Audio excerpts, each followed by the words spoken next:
states, quote, "And yes, I am here to destroy. I am the intellectual aspect of Kali, the destroyer, of Shiva, of Zeus, the thunderer, and of Jehovah, the flattener of cities.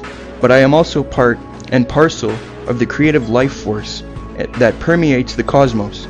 And upon the ruined foundations of dead and rotten ideologies, I build anew. I construct a better creation with a more solid and universal foundation, one not built upon the mental quicksand of racism, sexism, and chosen people of one ethnicity or another.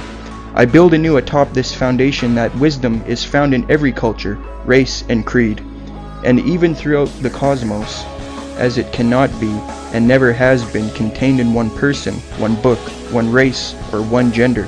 The living truth cannot be contained by borders and artifice. The universal foundation cannot be chipped away by niggling little forces of racial, political, or religious ideologies that teach separation and division. So she does not want division, she wants the whole, just like the theosophists.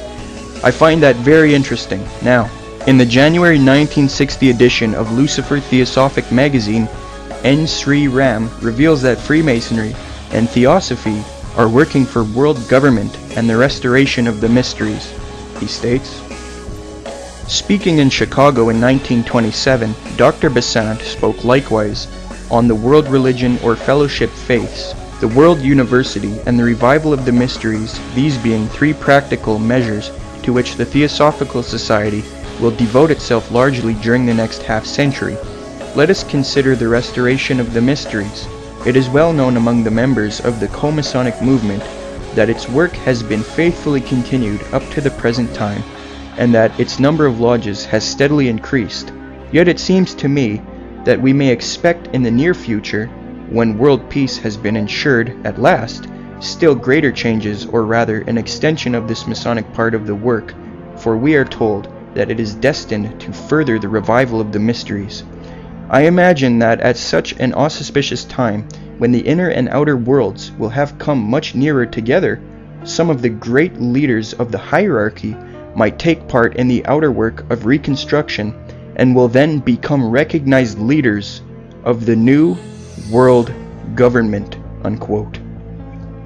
Thus we get the admission that Theosophy and many elements or lodges of Freemasonry are working for world government and the spread of esotericism and the restoration of the mystery cults.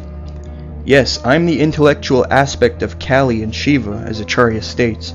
That is exactly what the restoration of the mysteries is. Now, I can go on forever providing documentation and argumentation. However, I must now show that Zeitgeist and the Zeitgeist movement is irrefutably and heavily connected with this agenda.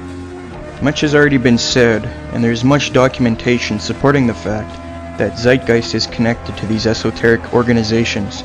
If you watch my film, The New Age Infiltration of the Truth Movement Final Cut, and if you read my articles on my website regarding these issues at www.keithtruth.blogspot.com, you will see dozens of arguments and connections that Zeitgeist has to the New World Order.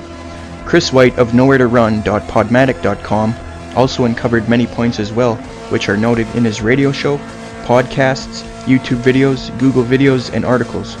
However, I only want to highlight two connections in this presentation, and I hope that you consider the points and ponder them intensely for your own benefit.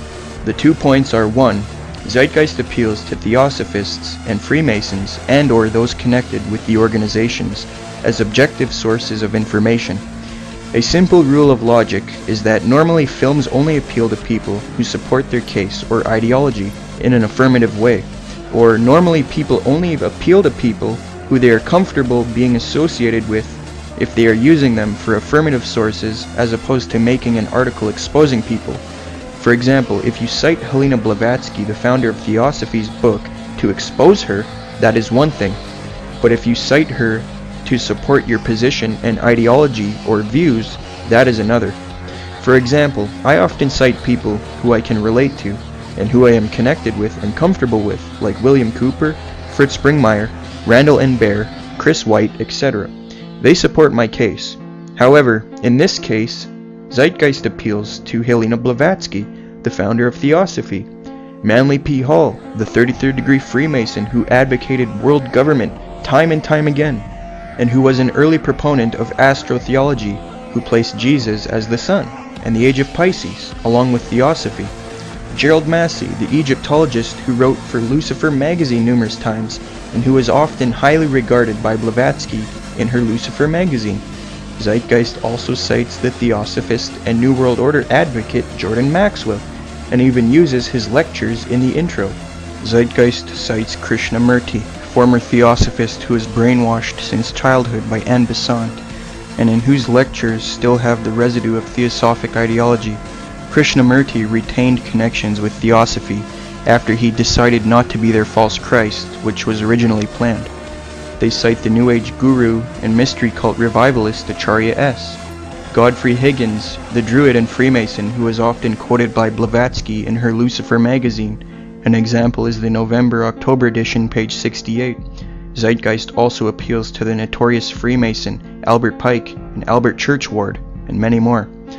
Now, if Zeitgeist was promoting globalization as well as theosophic and Masonic ideologies, we would expect Zeitgeist to appeal to Freemasons, theosophists, and people related to them, as if there is nothing wrong with these globalists who are anti-Constitution and thus anti-American. If Zeitgeist wasn't promoting such things, we would not expect Zeitgeist to appeal to people in those organizations, whose objective is admittedly a one-world system.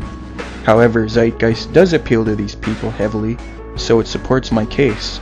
Merely ignoring this fact is not a smart thing to do, especially when the question at hand is whether or not Zeitgeist is connected with these people. 2. Zeitgeist advocates a world system based on Masonic and theosophic values. I find it very strange that in the Zeitgeist orientation video, the very first thing Peter Joseph says is that the Zeitgeist is not a political movement. It's almost as if he's making sure to say that, because it obviously is. The Zeitgeist movement is not a political movement. It does not recognize divisionary notions such as nations, governments, races, religions, creeds, or class. Rather, we see the world as one organism, with the human species as a singular family.